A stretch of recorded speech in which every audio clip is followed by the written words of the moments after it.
I spent the last 2 days boating on Lake Michigan, and it was just lovely, lovely, lovely. But this morning, while I was sitting at my desk writing, I realized that I'd taken my sea legs with me onto land, and I felt like the waves were still happening inside my body, even though I was just sitting in the chair on dry land. Such is the power of the waves. They get into me.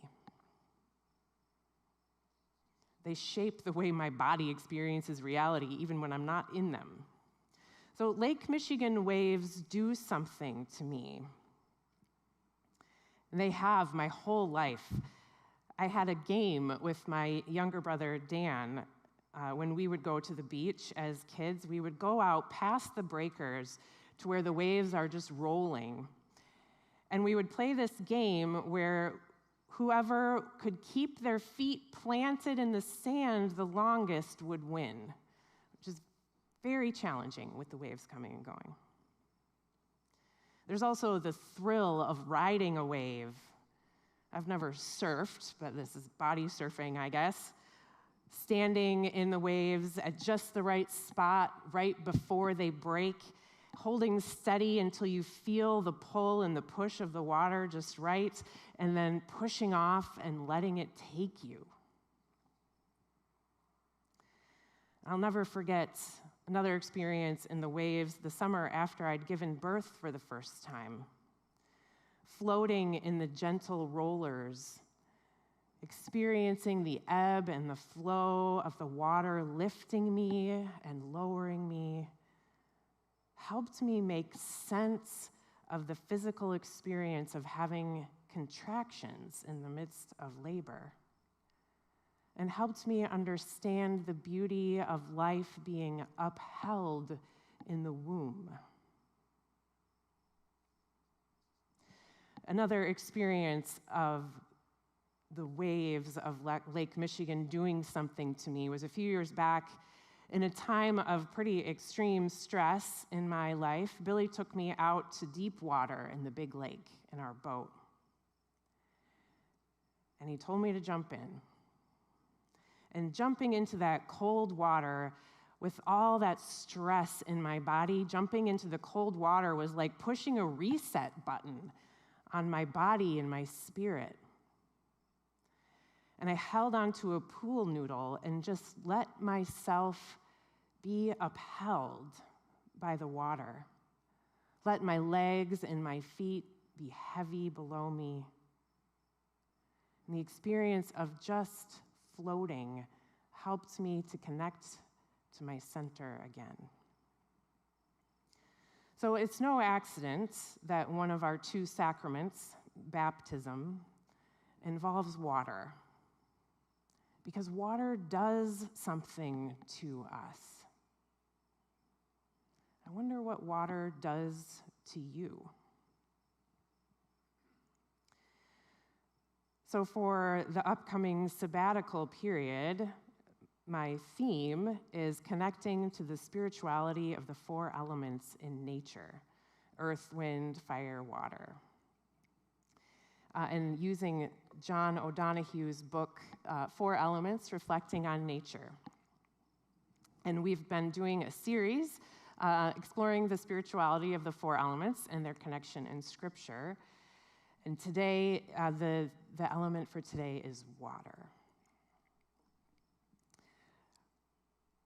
Let's share now together the words of the poem from John O'Donohue, The Humility of Water, or In Praise of Water, Here's a little piece of his poem, Reflection on Water, and again, it's in this book with a whole bunch of other wonderful reflections. So this is the last part of his poem on water. Let us bless the humility of water, always willing to take the shape of whatever otherness holds it.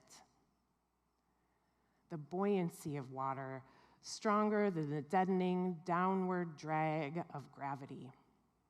The innocence of water, flowing forth without thought of what awaits it. the refreshment of water, dissolving the crystals of thirst. Water, voice of grief, cry of love in the flowing tear. Water, vehicle and idiom of all the inner voyaging that keeps us alive.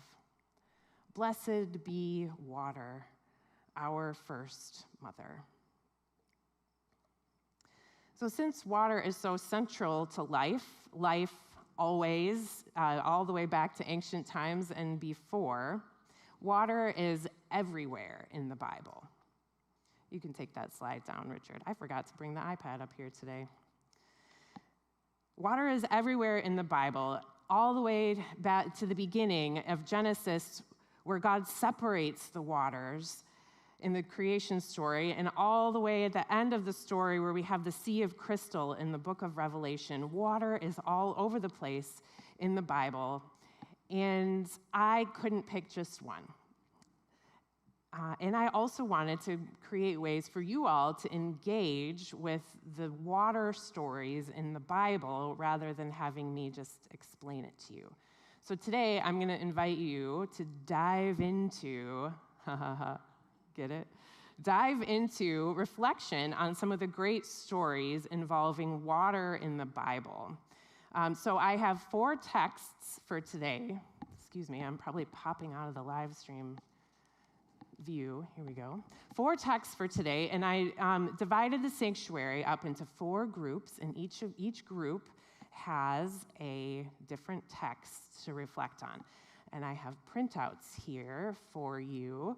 And those of you on the live stream, you can scan that QR code in the middle of the screen, and it will take you to the document that has all 4 of the handouts in it. So just pick whichever one looks the most interesting to you, and then scroll through the document and the QR code until you get to the one that you want to work with.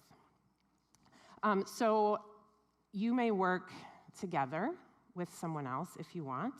If that sounds terrible to you and it makes you want to climb into an introvert shell, you can do that. You can work with it yourself, and that's just fine. I need some help handing out these handouts, and then I'm going to release you to do your reflecting, and then we will come back. And I'm going to invite you to share anything that came out in your reflection that you are willing to share. So think about things that you might want everyone else to know about what you learned or experienced. So that is this front quadrant. And John 4 is the back half of that side. And 2 Kings is the back half of that side. Yes, and that is the front half of this side. You did, you're so smart.